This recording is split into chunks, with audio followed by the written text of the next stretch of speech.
세상에는 취약한 마음을 공격하는 사람들이 정말 많습니다. 오늘 다룰 이 책에는 세상의 악한 공격을 막기 위한 방패가 준비되어 있습니다. 더 나아가 내 마음을 든든하게 키워가고 내 삶을 더 윤택하고 행복하게 만드는 방법이 제시되어 있기도 합니다. 이 책에서 중요하게 다루고 있는 부분은 내 마음을 사로잡고 있는 덫에 관한 이야기입니다. 알지도 못하는 새에 우리는 성장 과정에서 그리고 특정한 어떤 사건들로 인해 마음의 덫을 가지고 있습니다. 사냥꾼이 동물을 잡기 위해 만들어 놓은 덫에는 동물이 갇혀 이러지도 저러지도 못하는 불안감이 가득합니다. 사냥꾼이 풀어주면 그 동물은 잡아먹히거나 산산이 분해되어 이리저리 팔리겠지요. 우리는 사냥꾼인가요? 덫에 사로잡힌 동물인가요? 그 선택은 온전히 여러분의 몫이겠지만 우리는 누구를 해하려고 하는 존재가 아닙니다. 어쩔 도리 없이 덫에 갇혀있는 불안해하는 대신에 그 덫을 용감하게 끊고 덫에서 빠져나와 당당히 활보할 수 있는 자유로운 존재입니다. 오늘 소개드릴 책은 정신과 의사가 쓴 책입니다. 그리고 학교의 상담 선생님이나 정신과 의사들이 적극 추천하는 책이기도 하며, 그리고 BTS 슈가가 읽었던 책으로 인터넷에서 화제가 되었던 책입니다. 삶의 덫에서 벗어나 새로운 나를 열기라는 책입니다. 이야기가 궁금하시다면 구독과 좋아요 부탁드립니다. 바로 시작해 보겠습니다. 나는 다른 사람이 무엇을 원하는 것에만 관심이 있다. 정작 나는 무엇을 원하는지 알 수 없다. 뭔가 아주 나쁜 일이 일어날 것이라는 두려움을 느낀다. 목이 약간만 아파도 무서운 병에 걸려 죽을 것 같은 공포감에 시달린다. 사회적으로 아무리 인정을 받아도 여전히 불행하고 무가치하다고 여기며 뭔가 여전히 부족한 느낌을 지울 수가 없다. 이러한 패턴들이 여러분의 인생을 사로잡는 인생의 덫입니다. 누구나 느끼는 거 아니냐고요? 그렇지 않습니다. 세상을 열정적으로 살아가는 사람들에게는 저런 인생의 덫은 없습니다. 설령 있었다고 해도 극복하고 앞으로 나아가는 중입니다. 일상에서 다른 사람 문제로 힘들어하고 나는 왜 다른 사람처럼 열정적이지 못할까 하는 사람들 모두가 가지고 있는 인생의 덫입니다. 그래서 성공하고 재산을 모으기보다는 내가 가진 이 덫에 사로잡혀 아무것도 못하고 분노하느라 후회하느라 탓만하느라 일상을 제대로 살아가지 못하고 있는 것이죠. 이 책은 인지치료라고 하는 심리치료법을 소개하고 있습니다. 인지치료는 우리가 생각하는 바, 즉 인지가 우리의 모든 마음을 결정한다는 사실에서부터 시작합니다. 마음이 힘든 사람들은 현실을 왜곡하는 경우가 많기 때문에 자기가 가진 마음의 문제를 깨닫는 것에서부터 시작하는 것이죠. 이 책에서는 총 11가지의 인생의 덫을 소개하고 있습니다. 그 중에서 가장 핵심적인 3가지만 소개해 드립니다. 첫째, 불신과 학대의 덫. 불신과 학대의 덫에 걸린 유형. 1. 사람들이 내게 한 일들을 생각하면 화가 난다. 내 가족에게 신체적, 언어적 혹은 성적으로 학대받았다. 사람들이 나를 배신하기만 한다. 이런 생각을 해본 적이 있다면 여러분은 불신과 학대의 덫에 걸려 있습니다. 어린 시절 받았던 학대의 기억들은 쉽게 지워지지 않습니다. 그리고 학대는 고통, 분노, 슬픔의 다른 감정들을 끌어올립니다. 그래서 설령 나를 학대하지 않는 사람과 만난다 해도 관계에서 느끼는 친밀감, 연대감, 즐거움을 찾는 것에 집중하기 힘들기만 합니다. 불신과 학대의 덫에 걸린 유형 2. 당신을 두렵게 하는 폭발적인 기질을 갖고 있다. 당신의 친구와 가족 앞에서 당신을 모욕한다. 당신을 속인다. 바람을 피우거나 양다리를 걸친다.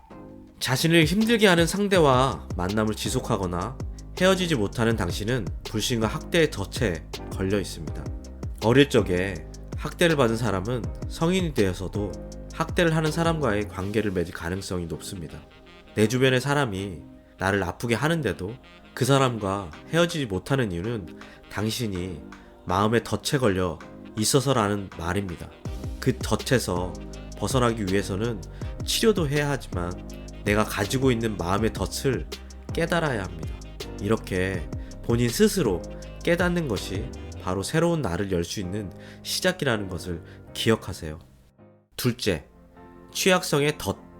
취약성의 덫에 걸린 유형. 범죄자나 강도, 도둑에게 공격당할까봐 걱정한다. 의사가 아무런 진단을 내린 적이 없는데도 중병에 걸릴까봐 걱정한다. 신체적 감각을 많이 의식하고 왜 그런 반응이 나타나는지 걱정한다. 취약성의 덫은 마음을 계속 불안하게 만듭니다.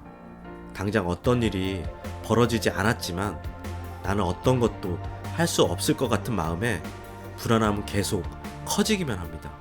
건강이 갑작스레 나빠진다고 걱정할 수도 있고 갑작스레 사고를 당할 것 같은 두려움에 빠지기도 합니다. 그리고 갑작스럽게 파산해서 노숙자가 될 것 같은 두려움에 갇히기도 하고 치명적인 질병에 걸려 내가 아무것도 못하는 상황에 빠질 것 같은 불안감에 떨고 있습니다. 사람이 극도로 불안함에 빠지게 되면 신체적으로 심리적으로 반응이 연결되기 때문에 공황 발작 같은 질병이 생기기도 합니다.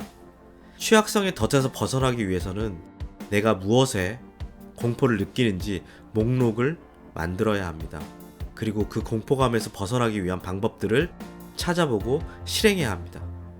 그리고 내 안에서 떨고 있는 내면의 아이에게 용감한 보호막을 만들어줍니다. 그렇게 자신을 보호막을 가지고 세상과 마주해야 자신을 가두고 있는 덫에서부터 빠져나올 수 있습니다. 셋째, 가혹한 기준의 덫. 가혹한 기준의 덫에 걸린 유형. 일을 너무 미룬다. 일과 즐거움의 균형이 무너져 있다. 어떤 일이든 압력과 스트레스가 크다. 너무 많은 것을 하려고 하기 때문에 압도되는 느낌을 받는다. 계획을 세우고 목표대로 하고 싶어 하는 것은 분명 좋은 일입니다. 하지만 기준을 너무 높이, 너무 많이 세우고 그 안에서 허덕이며 스트레스를 받고 일에 휘둘리고 있다면 역시 마음의 덫이 있는 것입니다. 가혹한 기준에 덫에 걸려있는 사람들은 늘 뭔가를 열심히 하고 있는데도 결코 마음의 안정을 찾지 못합니다. 일이 마무리된 후에 찾아오는 성취감을 즐길 새도 없이 다시 일로 돌아갑니다.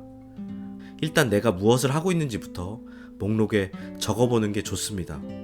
그리고 그 일들이 내게 어떤 장점을 주는지, 어떤 단점으로 다가오는지를 정리해 봅니다. 그리고 내게 모든 일이 없어졌을 때 머릿속으로 이미지를 그려봅니다. 모든 일이 사라진 후에 나의 일상에 대해 그려보는 겁니다. 이렇게 앞으로 다가올 미래를 상상하여 마음의 덫을 거두는 것입니다. 이 책에서는 독자 스스로가 어떤 유형인지를 알아차게 해주며 그 덫에서 벗어날 수 있도록 도와줍니다. 잠시나마 내가 어떤 사람인지, 어떤 스트레스를 받고 있는지를 체크하는 질문들에 답을 하다 보면 내가 어떤 덫에 걸려 있는지 보이게 되죠. 우리가 이런 덫을 알고 빠져나와야 하는 것은 우리 자신을 스스로 위한 것이기도 하죠. 그리고 더 나아가 주변의 다른 사람들에게 또는 내가 사랑하는 사람들에게 덫을 놓는 사람이 되지 않기 위해서이기도 합니다. 이렇게 우리가 빠지기 쉬운 덫에 관해 이야기했는데요. 이외에도 버림받음, 의존, 정서적 박탈, 사회적 소외, 결합, 실패, 종속, 특권의식에 관한 내용도 있으니 궁금하시다면 직접 책을 사서 읽어보시기를 추천해드립니다. 즐거운 일로 잠깐의 기분을 바꿀 수 있겠지만 세상을 바라보고 느끼는 내 마음의 눈을 다르게 하는 한 권의 책을 만나보는 것도 좋을 것 같습니다. 오늘 하루는 지치고 힘들어하는 내게 주는 유일한 휴식이고 선물이 될 수 있는 책, 삶의 덫에서 벗어나 새로운 나를 열기, 꼭 읽어보시고 마음의 힘든 일을 떨어버리는 시간이 되길 바랍니다. 오늘은 여기까지입니다. 여러분을 응원합니다. 이 영상이 삶에 도움이 되셨다면 구독과 좋아요 부탁드립니다. 감사합니다.